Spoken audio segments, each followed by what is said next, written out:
નમસ્કાર વિદ્યાર્થી મિત્રો, આગળના લેક્ચરમાં આપણે અર્થશાસ્ત્ર વિશેનું મહત્ત્વ જોઈ ગયા છીએ. હવે અર્થશાસ્ત્રની અંદર આપણે ચેપ્ટર 1ની વાત કરવા જઈ રહ્યા છીએ. ત્યારે આંકડાકીય માહિતી છે એની આકૃતિ કે આલેખમાં રજૂઆત કરવાની છે. હવે આપણે કે જે કંઈ પણ આંકડાકીય માહિતી છે એને આલેખમાં અને આકૃતિમાં રજૂ કરીએ છીએ તો કઈ રીતે કરશું, એને શું ધ્યાનમાં રાખશું આપણે? તો આપણે 3 પ્રકારનું જોઈશું અહીંયા. એક સ્તંભાકૃતિ, પાસપાસની સ્તંભાકૃતિ અને વૃત્તાંશ આલેખ. આંકડાકીય માહિતીને પહેલાં આપણે સ્તંભાકૃતિમાં આપણે મૂકીને જોઈશું. પાસપાસની સ્તંભાકૃતિમાં કેટલી અગત્યની છે એની વાત કરશું અને આપણે વૃત્તાંશ આકૃતિની પછી આપણે વાત કરશું. સૌથી પહેલાં જોઈશું કે જે આંકડાકીય માહિતી છે, જે શું છે આંકડાકીય માહિતી, અને આકૃતિ કે આલેખમાં શું કરવાની છે? રજૂઆત. આંકડાકીય માહિતીને આકૃતિ કે આલેખમાં વિવિધ સ્વરૂપે તમે દર્શાવી શકો છો. અલગ અલગ સ્વરૂપે તમે એને રજૂ કરી શકો છો. બે ચલ કિંમત અને માંગ, 2 ચલો છે, કોઈ પણ 2 ચલ હોઈ શકે. 2 ચલ વચ્ચેના સંબંધ હોય એમને બિંદુ દ્વારા અને એ બિંદુઓને જોડતી રેખા દ્વારા દર્શાવાય ત્યારે રેખીય આકૃતિ બને, એને કહેવાય છે માંગ રેખા. શું કહેવામાં આવે છે એને? માંગ રેખા. મિત્રો અહીં કીધું છે આપણે કે 2 કે તેથી વધારે શું હોય છે? ચલ હોય છે. અહીંયા ઉત્પાદન અને બીજું આપ્યું છે વર્ષ. આ 2 કે તેથી વધારે ચલ છે. આ 2 વચ્ચેના સંબંધ હોય એ સંબંધને આપણે અહીંયા આકૃતિની અંદર રજૂ કરવામાં આવે છે. હવે આપણે વાત કરીએ છીએ કે 2 કે તેથી વધુ ચલ હોય અને પછી એના સંબંધને આપણે બિંદુ દ્વારા અને બિંદુઓને પછી આપણે જોડીએ તો રેખા બને. તો રેખા દ્વારા દર્શાવીએ આપણે તો કહીશું રેખીય આકૃતિ. હમણાં આપણે વાત કરી હતી રેખીય આકૃતિ હતી. દાખલા તરીકે માંગ રેખા. માંગ રેખા આ રીતે હોય છે, એની ઊભી લીટી. હાલમાં કોમ્પ્યુટર ટેકનોલોજીના ઉપયોગના કારણે આંકડાકીય માહિતીની આલેખમાં રજૂઆત આકર્ષક રીતે થઈ શકે છે. આપણી પાસે ટેકનોલોજી છે એટલે આંકડાકીય માહિતી આલેખમાં કોઈપણ પ્રકારની ભૂલ વગર આકર્ષક રીતે રજૂઆત થઈ શકે છે. કેના લીધે? કમ્પ્યુટર અને ટેકનોલોજીના કારણે આંકડાકીય માહિતીને આલેખમાં સરસ રીતે રજૂ કરી શકીએ છીએ અને આલેખમાં વૈવિધ્ય પણ લાવી શકીએ. અલગ અલગ રીતે આપણે આલેખને દોરી શકીએ છીએ. સરળતાપૂર્વક સમજૂતી માટે આપણે 3 પ્રકારની રજૂઆત અહીં આપી છે. મેં તમને હમણાં વાત કરી કે આંકડાકીય માહિતીને અત્યારે આપણે સ્તંભાકૃતિમાં દર્શાવીને જોઈશું, પછી પાસપાસની સ્તંભાકૃતિ અને વૃત્તાંશ આકૃતિ. 3 રીતે આપણે જોઈશું. અહીંયા 3 પ્રકારની રજૂઆત અહીં આપી છે. સ્તંભાકૃતિ સિંગલ, એક જ સ્તંભ હોય છે, એક સ્તંભ. પાસપાસની સ્તંભાકૃતિ 2 સ્તંભ જોઈન્ટમાં હોય છે અને વૃત્તાંશ આકૃતિ ગોળમાં થશે. આપણે મિત્રો અત્યારે વાત કરવા જઈ રહ્યા છીએ સ્તંભાકૃતિની.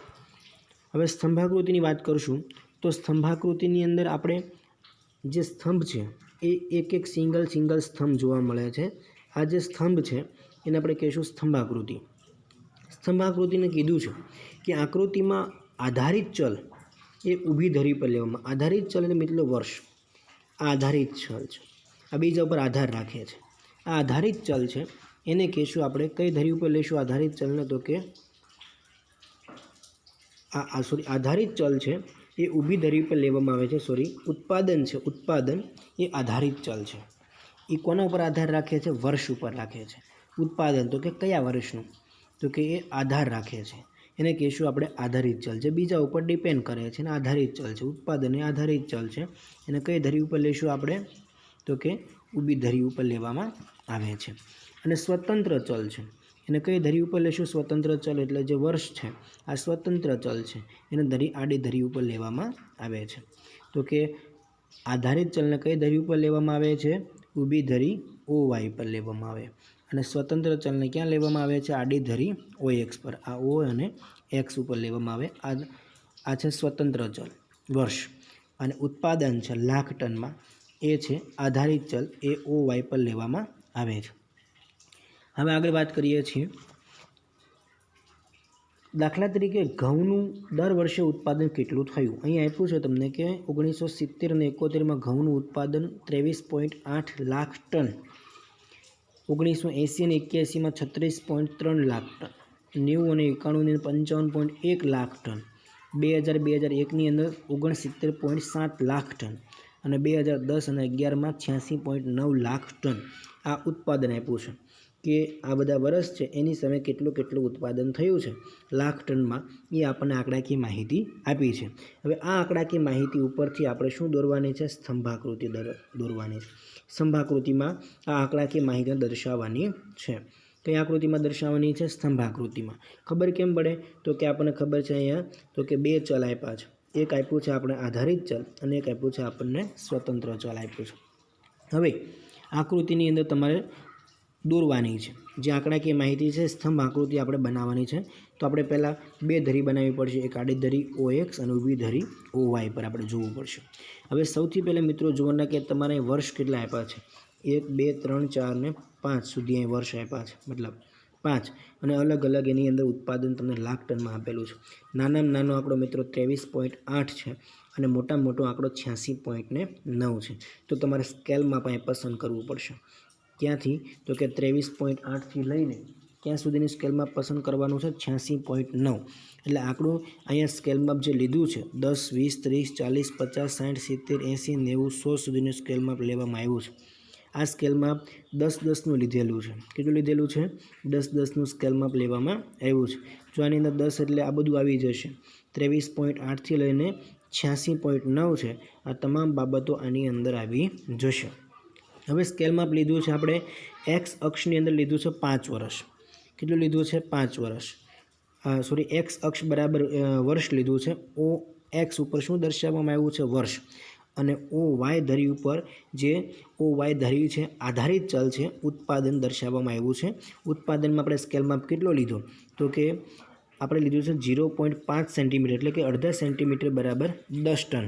અડધા સેન્ટીમીટર બરાબર 10 ટન. કેટલું? 10 20 30 40 50 60 70 80 90 અને 100. 0.5 એટલે કે અડધા સેન્ટીમીટર બરાબર કેટલું લીધું છે? અહીંયા 10 ટન લેવામાં આવ્યું છે. પછી આપણે અલગ અલગ ડિઝાઇન કરેલી છે. 0.5 સેન્ટીમીટર બરાબર 10 ટન. આગળ વાત કરીએ છીએ હવે સૌથી પહેલાં તો કે આપણે 1970 71 છે. તો અહીં 1970 71 એક સ્તંભ એનો આવશે. 1970 71માં ક્યાં સુધી લેવાનું? 23.8 સુધી. તો અહીંયા 23.8 લીધું છે મિત્રો. 20ની ઉપર અને 30ની નીચે આપ્યું છે, બરાબર. 23.8.